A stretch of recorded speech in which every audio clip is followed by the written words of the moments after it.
महिलाओं के खिलाफ यौन उत्पीड़न के आरोपियों को कैसे उन्होंने अपने सर का ताज बना के रखा। महिला अपराध उत्तर प्रदेश में सबसे चरम तब रहे हैं जब उत्तर प्रदेश में समाजवादी पार्टी की सरकार रही है। योगी आदित्यनाथ जी की गाड़ी रोक दें, कोई आपत्ति नहीं है। वो विधानसभा अध्यक्ष की गाड़ी रोक दें, कोई आपत्ति नहीं है।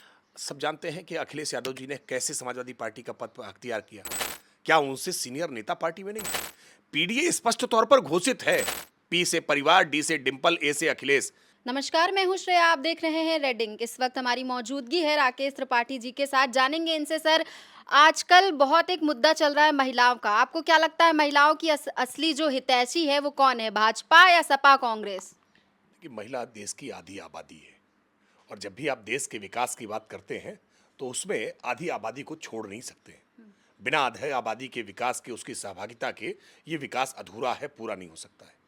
दुर्भाग्यपूर्ण ये रहा है कि अवसर की समानता को लेकर के, अवसर दिए जाने को लेकर के हमेशा पार्टियां इसमें दोराही पर ला करके देश को छोड़ देती रही।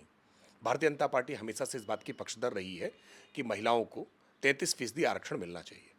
और आज जब देश में एक ऐतिहासिक पहल नरेंद्र मोदी जी के द्वारा की गई कि देश में आधी आबादी को उनका वाजिब हक मिलना चाहिए, उनके महिला सम्मान, महिला गरिमा और महिला स्वावलंबन की दृष्टि से एक माइलस्टोन डिसीजन लिया, तो विपक्ष ने उसमें रोड़े अटकाने का काम किया। उस विधेयक को लाकर के रोक दिया जो नारी शक्ति वंदन अधिनियम संशोधन था, उसको रोक दिया। पर सपा प्रमुख अखिलेश यादव कहते हैं कि हम तो इस बिल के साथ हमेशा से थे, ये भारतीय जनता पार्टी वाले हमको सिर्फ बदनाम कर रहे हैं और हम ही जो है महिलाओं की असली हितैषी हैं। हमारी पार्टी में ही महिलाओं को सम्मान दिया जाता है, हम सबसे ज़्यादा महिलाओं को टिकट देते हैं, ये दावा करते हैं वो। देखिए, राजनीति की सामान्य समझ रखने वाला व्यक्ति भी समाजवादी पार्टी के इस कैरेक्टर को जानता है कि समाजवादी पार्टी ने कैसे मुलायम सिंह यादव जी के राष्ट्रीय अध्यक्ष रहते हुए कैसे संसद के भीतर नारी शक्ति वंदन अधिनियम, जब वो उस समय महिला आरक्षण के रूप में आया था, कैसे रोका था। देश जानता है कि किस तरह से समाजवादी पार्टी ने अलग अलग अवसरों पर महिलाओं के सम्मान के लिए उठाए गए हर कदमों में बाधाएं डालने का काम किया है। देश में महिलाओं की सुरक्षा को लेकर के कितनी गंभीरता समाजवादी पार्टी की रही है, ये भी हमने देखा है कि समाजवादी पार्टी की सरकार के समय में कैसे महिलाओं के खिलाफ यौन उत्पीड़न के आरोपियों को कैसे उन्होंने अपने सर का ताज बना के रखा। कैसे महिलाओं के खिलाफ उत्पीड़न करने वाले आरोपियों को उन्होंने विधायक का टिकट देकर के उनको सांसद बनाया, उनको मंत्री बनाया, उनको विधायक बनाया। और कभी भी इस बात को लेकर के उन्होंने कभी आंखों में शर्म तक नहीं रखी है। महिला अपराध उत्तर प्रदेश में सबसे चरम तब रहे हैं जब उत्तर प्रदेश में समाजवादी पार्टी की सरकार रही है। तो महिलाओं की सुरक्षा को लेकर के, उनके स्वावलंबन को लेकर के कोई ऐसी स्कीम नहीं रही है जिस स्कीम में उन्होंने कभी भी महिलाओं को सामान्य तौर पर आगे बढ़ाने की चेष्टा की हो। आज प्रधानमंत्री मोदी जी के नेतृत्व में आज हमने, चाहे वो घर घर में शौचालय बना करके बाहर निकल करके एक जो त्रासदी झेलनी पड़ती थी उससे दूर करने का काम किया हो, या हर घर में आज किचन के भीतर उज्ज्वला गैस के कनेक्शन दे करके उनकी आंखों से धुएं को दूर करने का काम किया हो, या आज नमो ड्रोन दीदी से लेकर के लखपति दीदी तक हमने महिलाओं के स्वावलंबन के लिए जो बड़े काम किए हों, महिलाओं के सम्मान के लिए, उनके स्वाभिमान के लिए 3 तलाक जैसी ऐसी कुरीति को एबॉलिश करने का काम हो। आप गिनती गिनने लगेंगे तो महिलाओं के संदर्भ में, उनके उत्थान के लिए जितने बड़े काम, लैंडमार्क डिसीजन नरेंद्र मोदी जी के द्वारा, भारतीय जनता पार्टी की सरकार के द्वारा लिए गए हैं। और जब से उत्तर प्रदेश में योगी आदित्यनाथ जी की सरकार आई है, आज महिलाएं अपने आप को सुरक्षित महसूस कर रही हैं। देश में सबसे ज्यादा आज अगर कहीं कोई राज्य है जहां महिला उत्पीड़न में सबसे ज्यादा अपराधियों को सजा हो रही है तो उत्तर प्रदेश है। जहां आज महिलाओं के खिलाफ किसी प्रकार की कोई आपने घटना की तो अगले चौराहे पर यमराज आपका इंतजार कर रहा होगा। आज ये योगी आदित्यनाथ सरकार ने साबित करके दिखाया। लेकिन सपा की जो महिला विधायक हैं, उन्होंने तो आज विधानसभा में पूरा योगी जी का काफिला घेर लिया, सतीश महाना जी को रोक दिया, उनकी गाड़ी को रोक दिया, महिला आरक्षण की बात हम करके। चाहते हैं वो के लोग योगी आदित्यनाथ जी की गाड़ी रोक दें, कोई आपत्ति नहीं है। वो विधानसभा अध्यक्ष की गाड़ी रोक दें, कोई आपत्ति नहीं है। वो सदन की कार्रवाई रोक दें, कोई आपत्ति नहीं है। लेकिन कम से कम ये नारी शक्ति वंदन अधिनियम को मत रोकें, इस संशोधन को मत रोकें, नारियों के अधिकार को ना रोकें। नारियों के आज जो महिलाओं को जो उनका अधिकार मिल रहा है उसको ना रोकने का काम करें।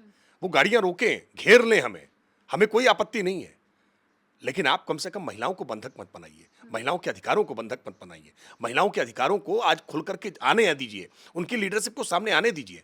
वो बार बार ये बात कहते रहे हैं कि महिला अधिकार के नाम पर केवल अपने परिवार की ही महिला, वो सामान्य महिलाओं को आगे आने नहीं देना चाहते। अगर पार्टी के भीतर स्वाभाविक रूप से कोई महिला नेत्री आगे बढ़ रही है तो उसके लिए अवसर नहीं मिल पाते हैं। लेकिन कल की पीसी में तो अखिलेश यादव कह रहे थे कि परिवारवाद भाजपा करती है। सब जानते हैं कि अखिलेश यादव जी ने कैसे समाजवादी पार्टी का पद अख्तियार किया। क्या उनसे सीनियर नेता पार्टी में नहीं थे? मोहन सिंह जी जैसे समाजवादी नेता समाजवादी पार्टी में रहे ना, ज्ञानेश्वर मिश्रा जी जैसे नेता रहे ना। समाजवादी पार्टी ने कभी भी बेनी प्रसाद वर्मा को वो स्थान क्यों नहीं दिया आखिरकार? समाजवादी पार्टी में वो स्थान मुलायम सिंह यादव के बाद अखिलेश यादव को, और अखिलेश यादव के बाद अखिलेश और डिंपल के पुत्र पुत्री को ही वो स्थान मिलेगा। कितना भी परिश्रम पार्टी के भीतर समाजवादी पार्टी का कोई नेता कर ले, केवल झंडा उठाएगा, केवल डंडा उठाएगा, केवल हल्ला बोल करता रहेगा, रैली में नारे लगाता रहेगा, लेकिन जय जयकार तो वहां केवल और केवल सैफई कुनबे में जन्मे व्यक्ति की अब होगी। तो अपर्णा यादव को लेकर भी बवाल मचा हुआ है। शिवपाल यादव और अखिलेश यादव दोनों में आज खबर देखी थी कि अखिलेश यादव जो हैं वो खुलकर अपर्णा यादव का विरोध कर रहे हैं, लेकिन शिवपाल यादव कहते हैं कि ये हमारा पारिवारिक मामला है। देखिए, मैंने कहा ना कि जो अखिलेश यादव जी ने एक पीडीए का नारा दिया है ना, उस पीडीए के नारे से स्पष्ट हो गया। अब भी किसी सपाई को अगर कोई गलतफहमी है तो गलतफहमी दूर कर ले। पीडीए स्पष्ट तौर पर घोषित है, परिवार में डिंपल और अखिलेश, पी से परिवार, डी से डिंपल, ए से अखिलेश। यहाँ शिवपाल जी के लिए जगह नहीं है, यहाँ कोई जगह रामगोपाल के लिए भी नहीं है, और चचा आजम खान बहुत दूर है। अब समाजवादी पार्टी के इस पीडीए में केवल डिंपल और अखिलेश तो होंगे। क्यों शिवपाल जी अभी तक साथ में हैं? नहीं, शिवपाल जी जानते हैं कि वो आज किराए के मकान में जैसे हैं, उनका अपना घर नहीं बचा। उनके घर में तो अब केवल डिंपल अखिलेश हैं। वो समाजवादी पार्टी का अब परिवार और संकीर्ण हुआ है। जाएंगे कहीं और? अगर कहीं उनको अच्छी जगह मिलेगी तो जाएंगे, पहले भी गए हैं, अपनी पार्टी उन्होंने बनाई है। आने वाले समय में अगर उनको फिर स्थितियां प्रतिकूल होंगी तो फिर जाएंगे। लेकिन समाजवादी पार्टी ने तो तय कर दिया है, पीडीए मतलब परिवार में डिंपल और अखिलेश। आजकल जो है एक और मुद्दा बहुत ज़्यादा एक्स पर ज़्यादा वायरल चल रही हैं वीडियोज़ स्मार्ट मीटर को लेके। लोग स्मार्ट मीटर लेके दौड़ रहे हैं, सड़कों पर निकल रहे हैं, काफ़ी ज़्यादा विरोध प्रदर्शन कर रहे हैं। कह रहे हैं कि जहाँ पहले 1000 रुपए बिजली का बिल आता था, वहीं अब 3000 कैसे आ रहा है? देखिए, जब भी कोई नई व्यवस्था आती है तो नई व्यवस्था के संचालन में, उसकी शुरुआत में हमेशा समस्याएं आती हैं। हमने देखा है कि देश में जीएसटी जब आया तो जीएसटी को लेकर के भी तमाम प्रकार की समस्याएं आई। कहीं भी जब परिवर्तन होता है तो परिवर्तन का फेज हमेशा मुश्किल होता है। तो ये स्मार्ट मीटर एक नया परिवर्तन है। इस नए परिवर्तन में जो खामियां हैं हम उसको स्वीकार करेंगे, और इसको लेकर के अभी केंद्र सरकार ने, केंद्रीय विद्युत नियामक आयोग ने मना किया कि स्मार्ट मीटर आप बाध्यकारी तौर पर नहीं लगा सकते। राज्य सरकार इसका पालन करेगी। उत्तर प्रदेश में मुख्यमंत्री जी ने एक टेक्निकल टीम का गठन किया है जिसमें आईआईटी कानपुर के एक्सपर्ट साथ में शामिल हैं। इसको लेकर के जो जनता के बीच से समस्याएं आ रही हैं उन समस्याओं का हम अध्ययन भी करेंगे, और जहां समाधान करने की अपेक्षा होगी वहां लोकतांत्रिक पर सरकार निश्चित तौर पर समाधान भी करेगी। हम लोगों को स्मार्ट बनाने के लिए हर चेष्टा करेंगे। स्मार्ट मीटर एक उसमें विकल्प है, प्रकल्प है, उसमें जो संशोधन करने की आवश्यकता होगी वो संशोधन भी करेंगे। मोदी जी की रैली को लेकर भी बहुत ज़्यादा बातें बन रही हैं। उसको लेकर भी विपक्ष लगातार ट्वीट पे ट्वीट कर रहा है कि मोदी जी की रैली में जो लड़कियां गई उनको बाद में वापस आने के लिए गाड़ी नहीं मिली। बहुत सारी वीडियोज़ निकल के सामने आ रही। कुछ महिलाएं तो कह रही हैं हमें पता ही नहीं, हमें ज़बरदस्ती ले जाया गया। ये क्या चीज़ है? ये बड़ा आजकल भाजपा के साथ चल रहा है। उनकी जितनी भी रैलियां हो रही हैं तो इस तरीके की वीडियो 2-4 ज़रूर निकल के सामने आ रही हैं कि हमको पता ही नहीं कि हमको किस चीज़ में ले जाया गया। आप चेहरे मैच कर लीजिएगा, ये सब चेहरे वही होते हैं। ये वीडियो, ये फोटोग्राफ, ये क्रिएट किए जाते हैं। ये कंटेंट क्रिएटर हैं जो पहुंचते हैं मौके पर और कुछ लोगों को अपने साथ लेकर जाते हैं, उनसे वीडियो बनवाते हैं और वीडियो की आड़ में बदनाम करने की चेष्टा करते हैं।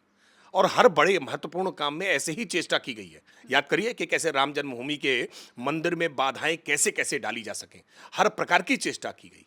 उसके चंदे की चोरी का आरोप लगाया गया, हर प्रकार की चेष्टा की गई। ये नहीं चाहते थे कि प्रभु रामलला का मंदिर बने, वहां धर्म ध्वजा लहराए। ऐसे ही ये नहीं चाहते हैं कि नारी शक्ति वंदन अधिनियम संशोधन पारित हो जाए, महिलाओं को उनका अधिकार मिल जाए। तो कैसे उसको बदनाम किया जा सकता है? ये ठीक वैसे ही है जैसा सतयुग त्रेता युग में हुआ करता था, द्वापर युग में हुआ करता था कि ऋषि महर्षियों का कोई यज्ञ चलता था ना, तो कुछ आसुरी शक्तियां वहां पहुंच करके उसमें अस्थियां डाल देती थी कि कैसे उसको विघ्न डाल दिया जाए, कैसे उसको बेकार किया जा सके। ये चेष्टा है, लेकिन तब भी ऐसी आसुरी शक्तियों का वध हुआ है, तब भी ऐसी आसुरी शक्तियां नेस्तनाबूद हुई हैं, तब भी हमेशा सत्य जीता है, धर्म जीता है। आज भी सत्य जीतेगा, धर्म जीतेगा, और नारी शक्ति को उसका अधिकार मिलकर के रहेगा। ये कितनी भी चेष्टा करें बदनाम करने की, देश की नारी अपने अधिकार को पहचान रही है, समझ रही है और अपनी आवाज बुलंद लेकर के खड़ी हो गई। सर आखिरी सवाल, बंगाल में खेला होगा इस बार, फिर से दीदी आएंगी या भाजपा? दीदी की दादागिरी खत्म हो रही है। Bharatiya Janata party landslide victory की तरफ जा रही है, और जो तमाम एग्जिट पोल आए हैं वो इस बात को स्पष्ट तौर पर संकेत करते हुए दिखाई पड़ रहे हैं कि भारतीय जनता पार्टी एक थंपिंग मेजॉरिटी के साथ पश्चिम बंगाल में इस बार भगवा स्वीकारने जा रही है। वहां भगवा लहर चलती हुई दिखाई दे रही है, और ये कारण प्रधानमंत्री नरेंद्र मोदी जी का है। गरीब कल्याण नीतियों से आज जैसे उन्होंने लोगों को लाभ पहुंचाया है, बंगाल के लोगों को भी लाभ मिलना चाहिए। क्यों किसान सम्मान निधि बंगाल के लोगों तक सही ढंग से नहीं पहुंच पा रही है? क्यों आज उज्ज्वला गैस के कनेक्शंस पश्चिम बंगाल के लोगों को नहीं मिल पा रहे हैं? क्यों आज जनधन खाते को के लिए पश्चिम बंगाल में हर तरह के प्रयास किए गए हैं कि उसको रोका जा सके? क्यों आज पश्चिम बंगाल में गरीबी और गुर्बत को अब तक बना कर रखा गया है? क्यों पश्चिम बंगाल में मजहबी तुष्टीकरण किया जा रहा है?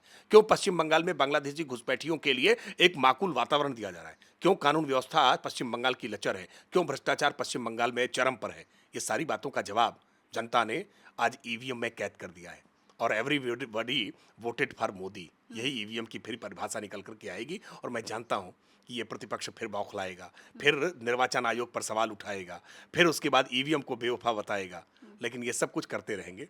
भारतीय जनता पार्टी फिर सत्ता में इस बार वहां शपथ लेगी। नरेंद्र मोदी जी के आशीर्वाद से भारतीय जनता पार्टी का वहां मुख्यमंत्री बनेगा और हमें पूरा भरोसा है कि जैसे देश भर में विकास की बयार बह रही है, अब वो बयार पश्चिम बंगाल में भी पहुंचेगी। बहुत बहुत शुक्रिया सर, इस वक्त हमारे साथ बातचीत करने के लिए राकेश त्रिपाठी जी थे। राकेश जी का कहना है कि पश्चिम बंगाल में फिर से अब भगवा लहराने की बारी आई है। हालांकि चुनावी नतीजे अभी करीब है, वो तो चुनाव के जो नतीजे हैं उनके आने के बाद ही हम इस बात की पुष्टि करेंगे कि भगवा लहरेगा कि नहीं। और महिला आरक्षण पर भी हमने राकेश त्रिपाठी जी से बात की। उनका ये कहना है कि समाजवादी पार्टी जो है वो महिलाओं की कभी हितैषी नहीं हो सकती। भाजपा कहती है कि हम महिलाओं की हितैषी हैं, सपा कहती है कि हम महिलाओं की हितैषी हैं। अब देखते हैं 2027 के चुनाव में महिला किसके साथ जाती है और महिलाएं क्या साबित करती हैं कि वो किसकी हितैषी हैं। फिलहाल के लिए बस इतना ही। आप देखते रहिए रेड इंक। मैं हूं आपके साथ श्रेया शुक्ला, कैमरामैन समीर अख्तर के साथ लखनऊ।